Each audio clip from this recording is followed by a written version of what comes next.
Hi there and welcome to Bridging the Gap. I'm Ian Hansen. This is intuitive medium and spiritual advisor Brenda Burgett. Brenda on this edition of the program, which is our 10th by the way, and what we hope will be a series of thousands of these that you'll be able to enjoy. We're just getting started.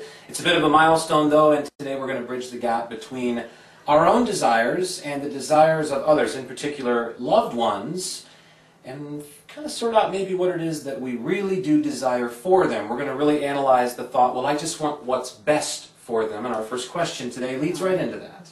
I'm not sure if they're going to like our answer here, but we are in agreement about that, so it should be interesting to talk about. We are. The underscored one-word title of today's bridge, I suppose, could be called the bridge of selflessness. We'll talk about, are there really any selfless acts at all, and talk about selfishness, and maybe, again, through your experiences, Brenda, through your intuitive sense, discuss exactly where you feel the boundaries are, or should be, maybe as a starting block for folks who are struggling with that.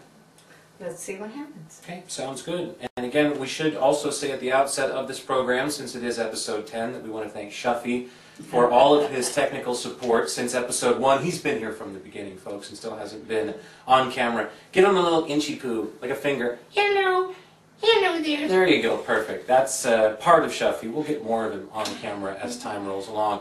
Remember, too, you can see more Bridging the Gap online. BridgingTheGapWithBrenda.com is the place to go. On YouTube, it's Bridging the Gap on TV. And oh, by the way, there's an alternative website, too, which is BridgingTheGapTV.com. Brenda, you ready for that first question we talked about? I'm ready. Let's do it. All right, here we go. It, again, ties into our theme today of selflessness, selfishness, talking about what you want as opposed to what others want. And again, we're talking mostly about your loved ones or people who you would want to see the best for, but do you really? We'll get into this. And start with this question that, again, gets us into this by saying, my daughter is moving across the United States. She is taking with her her twin boys. And I want her to be happy, but I am miserable about the situation. They are the only family that I have. I want to know if this will be all right. And thanks to the person who wrote this in with full anonymity. Again, you can do that or disclose your location. You can even lie about it if you want to. Have some fun with us. We don't care. Brenda, what are your impressions of that?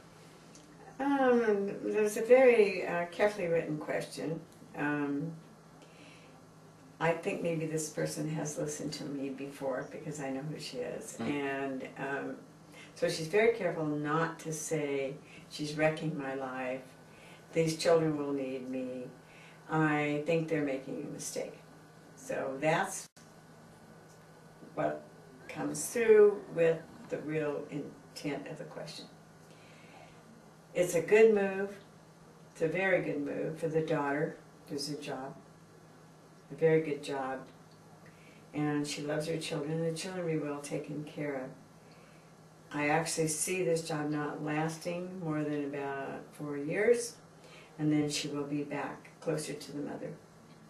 But in that length of time, she's gained a huge amount of experience, and the boys will be fine, as long as their mother's with them.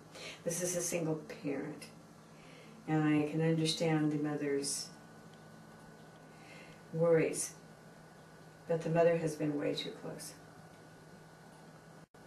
Okay, and again, what you intuitively picked up on with that question then was the fact that they really wanted to say a little bit more. They had some heavier feelings attached to this, but this was put in neutrality in some degree for the sake of asking you. Right. That leads to a secondary question for anybody out there who may be watching Bridging the Gap and who wants to partake with a question to you, Brenda. Should they do that? Do you care? I guess it doesn't matter. It will come through anyway. But it absolutely doesn't matter. Okay. With this gift, in the beginning, I usually know. I know if the question is not true. I know if they're testing me. Sometimes I'll go ahead and answer the question because the information that comes through is valid. Because somebody listening has that question themselves. So they can do what they want. It doesn't matter. Like we said before, it is what it is. We'll do it. Those do come in from time to time, and we have fun with them, actually. My pet Tasmanian devil escaped, bit the mailman, bit my neighbor, who I was hoping to court in a romantic sense, and now she ran off with the Tasmanian devil. I haven't seen either one of them in several weeks. Where are they? You call it out. might have been a little too transparent, but that's what happened. What are we going to do? By the way, this is all, Bridging the Gap is all live and unscripted, which I absolutely adore. So the questions that come in, I have to reinterpret them if they are handwritten in transcription by certain members of the Bridging the Gap team, I'll have you know, but they do come in. So these in a way are prescribed, but that's because of you getting them to us, which again we thank that first person for doing. Everything else is fully intuitive, either from Brenda or myself at times, and also just off the record again. I just wanted to pass that along too. It's a lot of fun. So Brenda, again, you feel like this is a good move. Things will change, though, rather rapidly after this move. This will not be a real permanent decades type of thing. This is going to actually send them back towards this person who's worried about it now within 4 years, you said.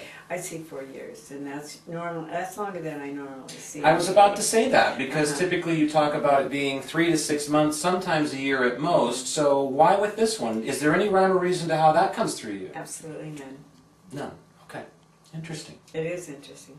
Very much, and we thank again that person for sending the question in. Get your questions to Brenda. We told you how to do it. Go to the website. It's bridgingthegapwithbrenda.com. You can also go to bridgingthegaptv.com as well. All right, Brenda, so that gets us a couple of planks over the bridge, and now we're going to step further across with our main theme today, which is based on that question, talking about the desires of one person in a circle like that. And again, they have strong opinions about how, well, these children need me, and you're making the wrong decision, and yet this person's making a decision that is based, it seems, very much in self. They're making a decision that's best for their career, and children are always in question when it comes to cross-country moves like this, when it comes to who they're going to spend time with, if it's a divorced situation or a non-married situation, any kinds of number of things like that, Brenda. So, we're going to talk about the difference between our personal desires in a circumstance like this, or others that we could call out to be similar, and maybe the true desires of, you know, what is best for everybody. So, let's get into that by first, I guess, saying, how exactly do you feel about selflessness and selfishness in that circumstance? Well, number one, I question anybody else being able to say what's going to be better for another person. It's perfectly normal and acceptable in my mind anyway to say, I'm going to miss these little boys. You know, I'm seeing them daily now, and I want to watch them grow up, and I feel like I'm good for these children. And you're going to take them away from me, and they'll have strangers taking care of them. Those are all valid things. She was very careful in this to not say, how could she do this to me? That was the thought that kept coming across. And instead it was, you know, how could she do it to these little boys? She's doing what her spirit is leading her to do, and how can you say it's wrong? You know, one thing that I always remember is I remember the people who supported me when I made a decision, whether it turned out to be good, bad, or just a decision.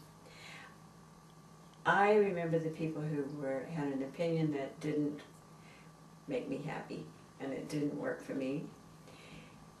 And those are things that are a little bit harder to forget, because you want people's acceptance with your choices, and or not. You know, if you legitimately don't think it's right, then of course you don't need to say you agree with it. But stop and think about this selflessness thing that people say. Mother Teresa was selfless. You know, she was a wonderful lady, and she truly was selfless. Probably the only person that I can think of, maybe Jesus was, but I think Jesus still wanted a bed to sleep in. We don't know that he slept at campfires and burned his robe or anything. So, you know, if they'd had marshmallows back in biblical times, who knows the kind of place we could be in today. It would have saved a lot of trouble. So. It would have been. They had marshmallow root, but not actual. Like jet puff hadn't been invented yet. That was several thousand years off. So there you go. Brenda, okay, this is a big one for me, and I know we discussed this before the camera started rolling today, because I just really leveled somebody about this recently and went off on my own tangent about my beliefs on the subject of being selfless, and I personally don't feel that anybody can be. And I think one of the biggest red flags in life is anybody that says, well, I'm a very selfless person. Well, that's very nice, but I don't know how that's possible. I think we all live and breathe for ourselves, and I think there's nothing wrong with that. I think you can be a very kind person, a very giving person, but I think unless it ties back to a good feeling that you get, it isn't worth doing. It really isn't without merit at all. So I don't at least understand from my eyes the concept of selflessness as many people might define it. Where are you at in that as someone who's a little bit wiser and maybe more intuitive about what the spirits say? Is that his way of saying I'm old? Is that what It might be. saying? What is it with this guy? Jason, can you put the little ding right there? We talked about he can do that. Okay, so. Most important in this whole thing in my mind, you have to value yourself. You have got to see yourself as a worthwhile person. You will not accomplish things that you should accomplish if you're constantly giving and putting other people ahead of you. When you take care of you, then you have things to freely give to others. But if you give people your lifeblood, then you have no blood left. If you allow yourself, whatever it is you require, my requirements are a lot different than yours, obviously. We're not going to go into those on this edition of the program. That'll be for later, I think. So. But if I don't Ian's requirements. if my basic needs are not taken care of, then I become a martyr. I resent people who I've given to freely, and now all of a sudden I'm thinking, why are they still taking from me? Because that's what you've always done. You always give, give, give, give, give. You give what you need to maintain your life, and there is nothing left to give. My idea, I think we share this, and maybe it's a little different. If I have my basic requirements, and my basic requirements are a lot more than some people, This could be said. then I have things I can give freely, and when I give freely, it's gone. You give it, there's no attachment, there's no strings, nobody's getting a piece of me. I'm still who I am. So you don't give a part of yourself, and that's like you don't do. You do and you do and you do. Be who you are, and be a standalone. I like to say that. We like standalones, yeah. They can and be very difficult to deal with, kind of wily, even ominous at times, but we like standalones. Standalones. That Yeah. means I don't require anyone else to prop me up. I don't require your nice things you say about me. I really am not affected by anything else you say about me that's not nice. I just stand alone. I'm okay. Not that I don't love having people around me, and I love nice people, and I love all of the things everybody else says. I don't require it.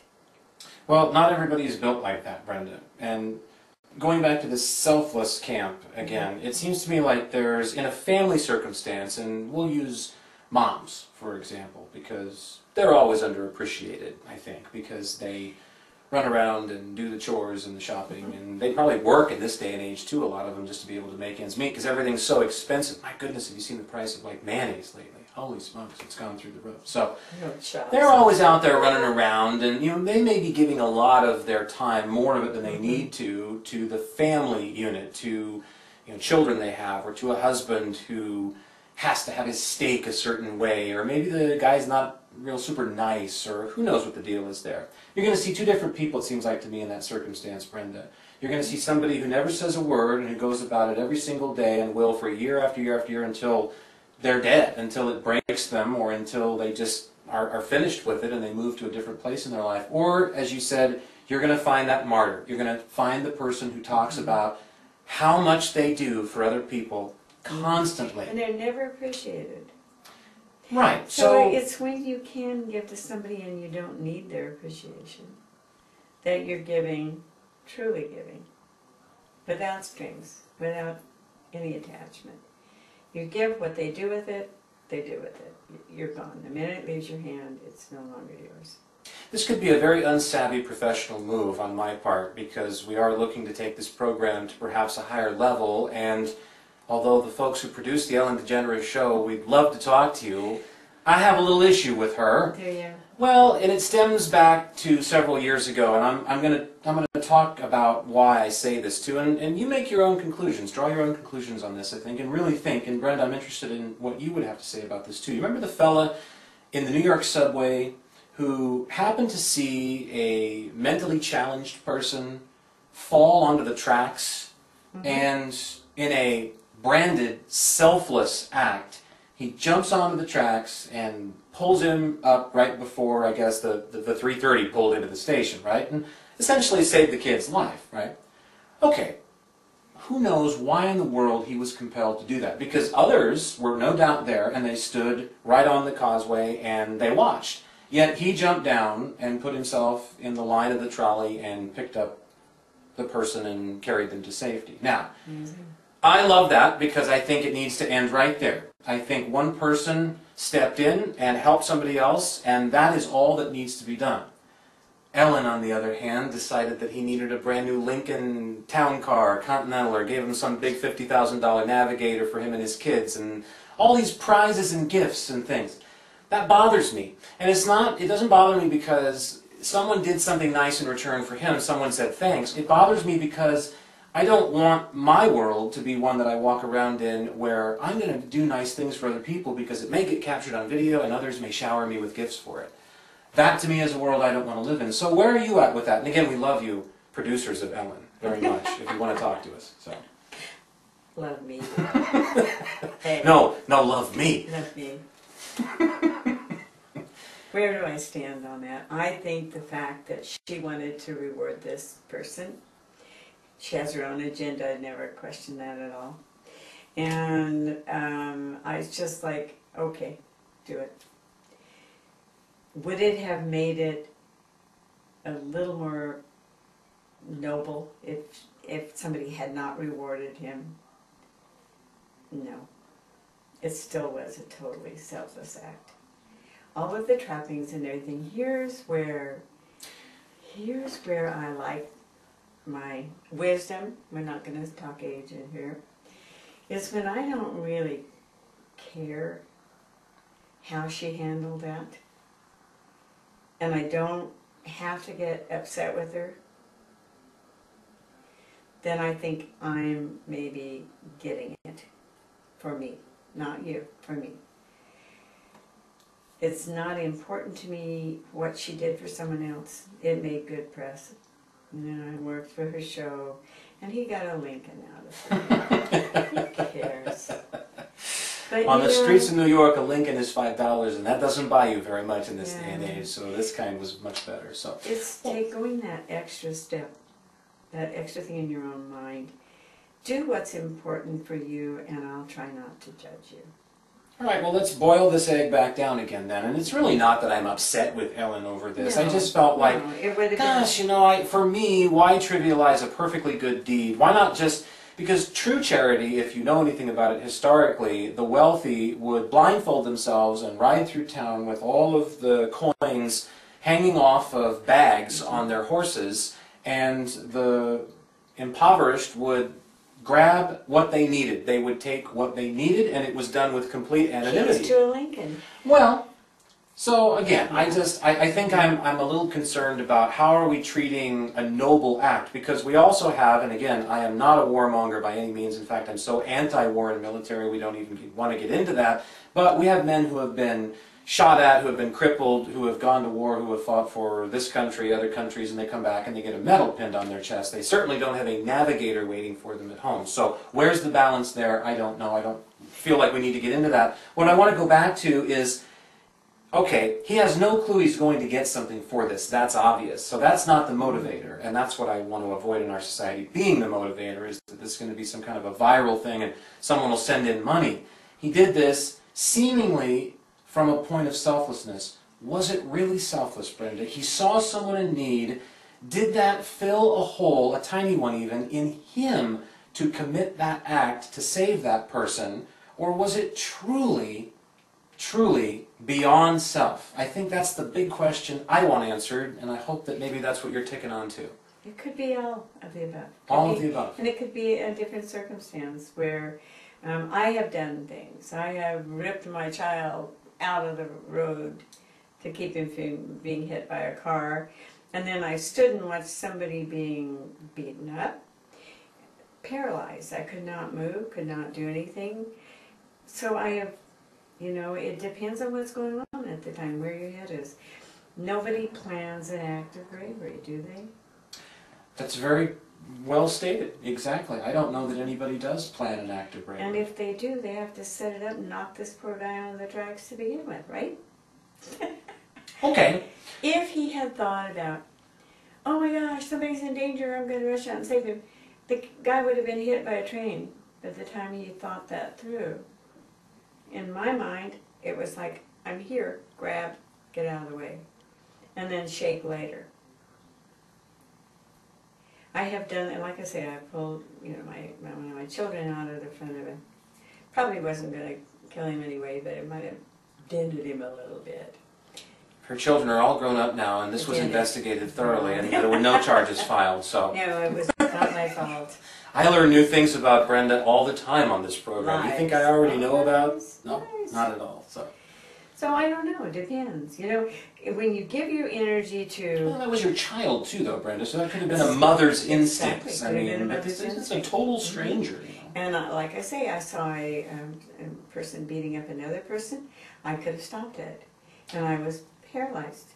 Well, I've heard people say some things too in the wake of events like 9/11, and just in general terms. You know, oh yeah, those firefighters, they're only heroes because they're paid to be. I mean, I've heard people say that. Those aren't my words, but you know, a lot of things come into, I guess, question when we talk about these acts. So maybe we should go there as a result, Brenda, and I'll ask you this, and that is, you said no one plans on making a truly heroic effort, but are they listening to some instantaneous intuition when they do? I don't know. You don't know? I'm sorry. I wish I had an answer for you. She doesn't know everything. We don't promise that at the outset. There is a very small disclaimer at the bottom. So, yeah. So every circumstance is different. Everything would have to be different. I've noticed that the true heroes or heroines, when they're up being presented something, they'd really rather not be there. I definitely have spied that as well. Mm-hmm. It makes them very uncomfortable. With this thing I do, the energy. People will say to me, you changed my life. That bothers me a little bit. I'm not here to change anybody's life. I'm here to let it come through, and once I'm changing somebody's life, I lose my power, my reason for being here, because it's me. True selfless acts, we don't know. You know, it just depends on, I did what I had to do, and somebody's life was saved. And then maybe in other circumstances, I wish I'd done something. So I don't know. I really don't know. Interesting. Well, you know, again, everybody's different, but this would be a very interesting conversation to continue, I think, with you and your friends or loved ones, or maybe think more about, ponder yourself. This all was not brought to mind necessarily because we had a question about it today, but Shuffy, you watch Baggage, don't you? That's a great show, by the way. GSN, you should look it up. Jerry Springer hosts it. You probably have no idea what we're talking about. Okay. Well, there was this little kitten on Baggage the other day, and she said, well, I really think you should pick me because I'm a really selfless person. Oh, boy. And I'm thinking immediately, Brenda, this is someone that needs validation about everything they do throughout the day that was such a great thing for somebody else. And, I don't know, to me, for me, that would be extremely excruciating and needy, and I wouldn't want to be around it. Yet for others, maybe it would work perfectly. So you need to define it for yourself. Again, this program is all about, as Brenda just said, letting this come through and you finding your own answers as a result of getting in touch with it. When someone says to me, people use me all the time, I give and I give and I give, and then I end up just being used. Well, it's like, well, like Dr. Phil says, how's that working for you? Why are you doing it? Is it selfless? Are you giving things to people that you need for yourself and therefore you resent it? Take a good look at it. If it's not working, stop it. Detach. Detach. And detachment will be something we'll talk about, I know, in a future edition of Bridging the Gap. We are certainly making a massive appeal to all of the production companies of some great programs out there. So again, Yes. Baggage, Dr. Phil, Ellen, if you're listening, watching. Nice little old lady. Never done any harm to anybody. Now she'll call herself old. See, she'll sell herself out for $1 that way. But it's not in the picture. Don't even think about it. Wise. Wise is what we say then. So. Interesting topic, Brenda, and I want to revisit this one again because I think this is something that is right at the core of all of us. I mean, after all, we are ourselves, aren't we? Even outside of these bodies, we are still whatever we are, and that has a self to it. That has a connection to everything, there's no doubt, but it also has an individuality, and that's extremely rare, I think, in the universe and extremely important to explore for yourself. So do some more thinking on this, do some more meditating on it, and see if you can find a path, and we'll come back to it again in the future. It's a great topic. It really is.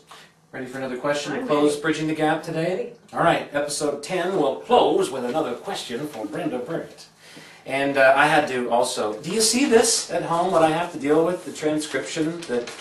Wow, we have several doctors on staff here at Bridging the Gap, so the staff is growing all the time. So I don't know why you needed the full-time doctor, and why he's doing transcription for your questions, I also don't know, but apparently there's something It's either going that on. or I turn him into a frog, I told you.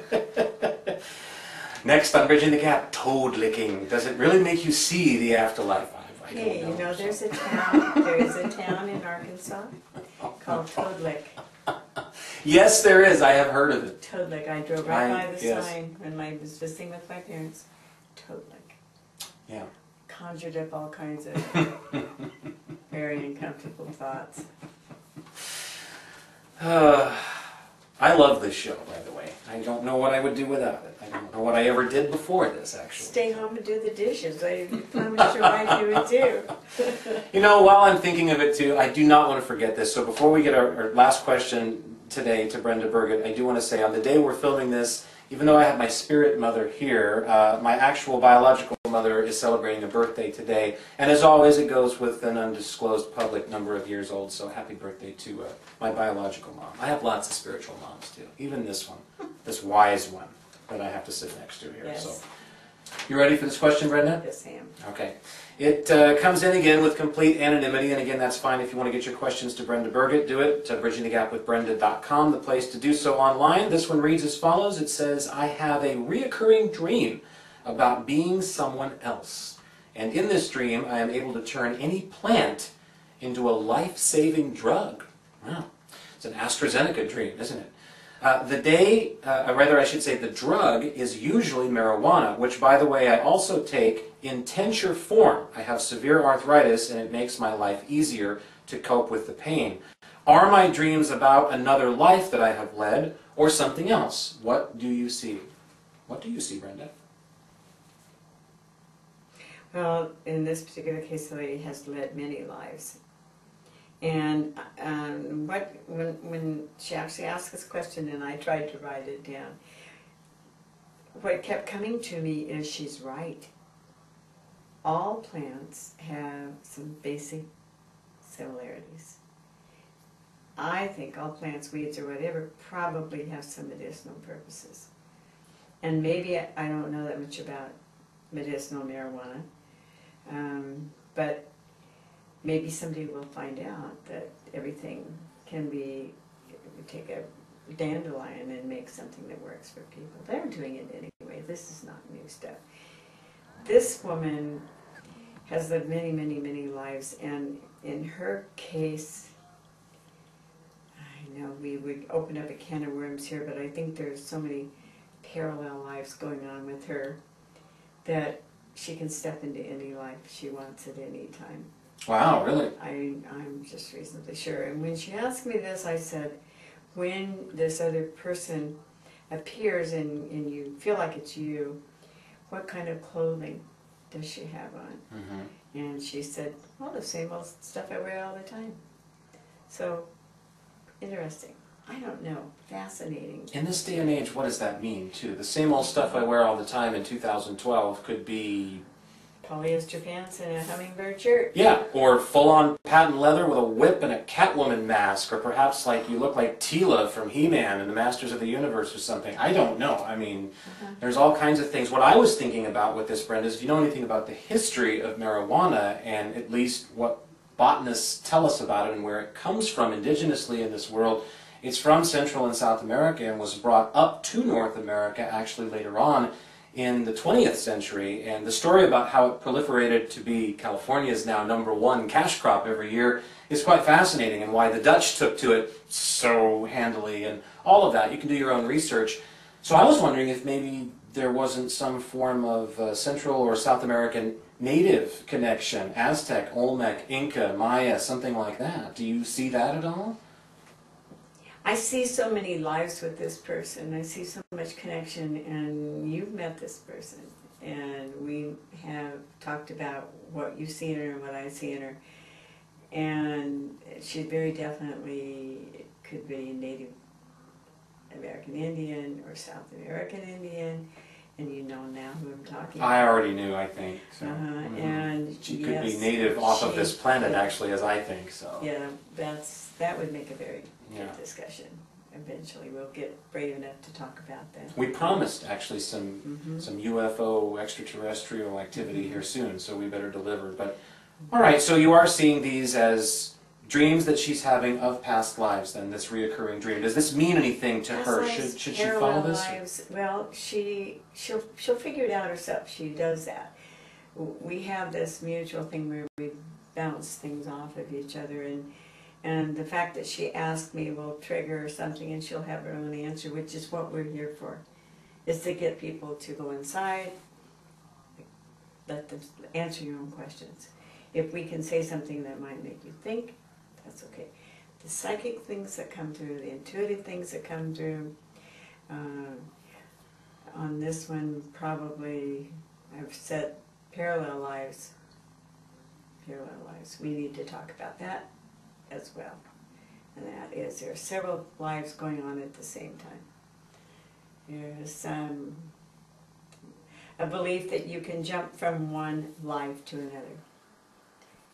Quantum jumping. Quantum jumping, yes. And science is actually helping prove that this may actually be a, as we see it at least, or define it, logistical possibility as well, with the exploration of alternative universes that are going at the same time. How many times have you found yourself in a situation that was so over your head? That's the story of my life. I mean, I've bluffed my way through lots of real estate transactions, way over my head, and come to find out I was exactly where I should be. Thank you, thank you.